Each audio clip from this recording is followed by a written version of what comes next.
Alright, so with the sequel to The Batman officially on its way, the theories are just running wild. Today, we're going to break down one that is, wow, it's incredibly detailed. It pulls together casting rumors and some classic comic book stories to give us a picture of what a sequel could look like, and let me tell you, it's personal, it's tragic, and it is seriously twisted. Let's dive right in.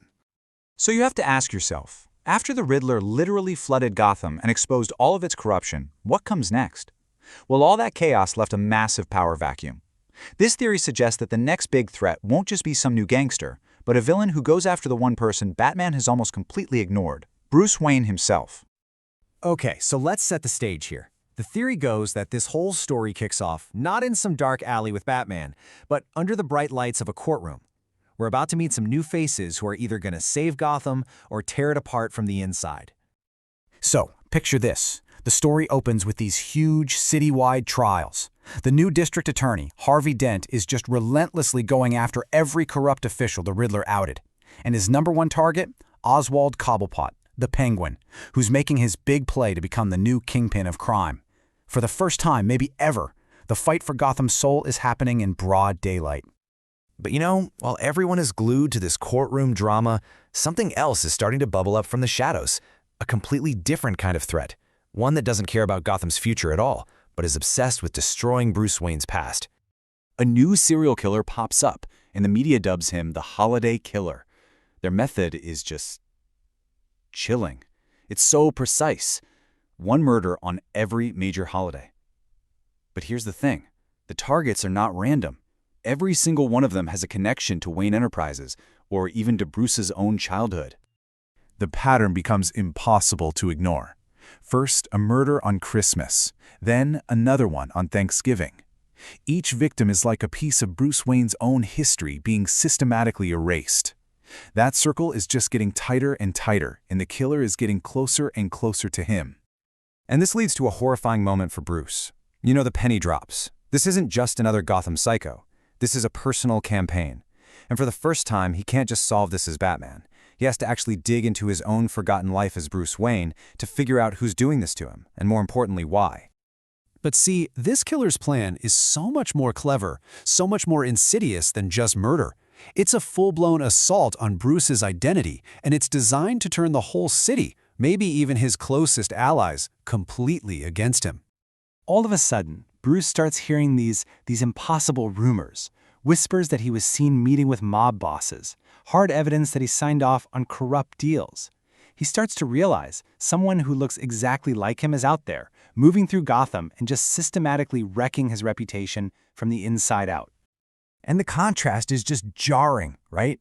While the real Bruce is becoming more of a recluse, totally focused on his mission as Batman, this guy, this doppelganger, is stepping right into the spotlight. He's making public appearances, he's shaking hands with criminals, he's even threatening DA Harvey Dent.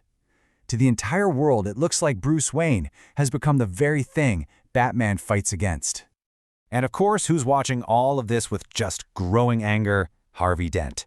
He sees this Bruce Wayne hanging out with the Penguin, and he thinks he's finally found the real source of all of Gotham's rot.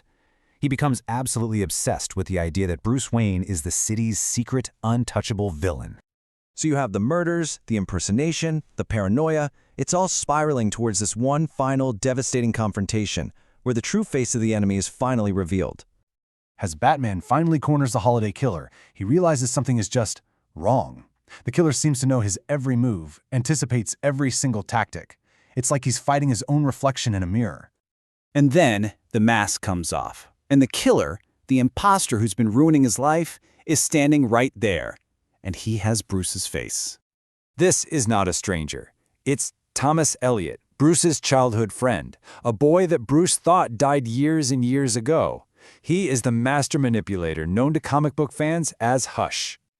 So what's Hush's motivation? It's this terrifying cocktail of jealousy and pure obsession.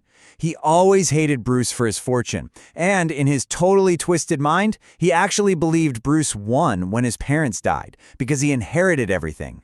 So he spent years meticulously planning not just to kill Bruce, but to become him. And he has the ultimate trump card, because he knows the one secret that makes Bruce Wayne truly vulnerable. He knows he's Batman. And just when you think it can't get any worse, the final piece of this nightmare puzzle falls into place. Hush wasn't working alone. His accomplice was Gilda Dent. See, she felt abandoned by Bruce years ago when he left Gotham to train, and that resentment made her vulnerable. Hush twisted that feeling, turning her into a key player in his plot to destroy the life of the man they both once cared about. The climax of this whole conspiracy is just a brutal, ugly battle that leaves permanent scars on everyone involved. It fundamentally changes the landscape of Gotham City forever. The fallout from this is just catastrophic. Batman beats Hush, sure, but the cost is enormous. In the final confrontation, Harvey Dent is forced to kill his own wife Gilda to save Bruce's life, and it completely shatters his mind. Later, as payback for all his prosecutions, one of Penguin's thugs ambushes Harvey, throws acid in his face, and the villain, Two-Face, is born. But through all this horror, Bruce learns a vital lesson. And this right here is the absolute core of it. This is Bruce's big lesson.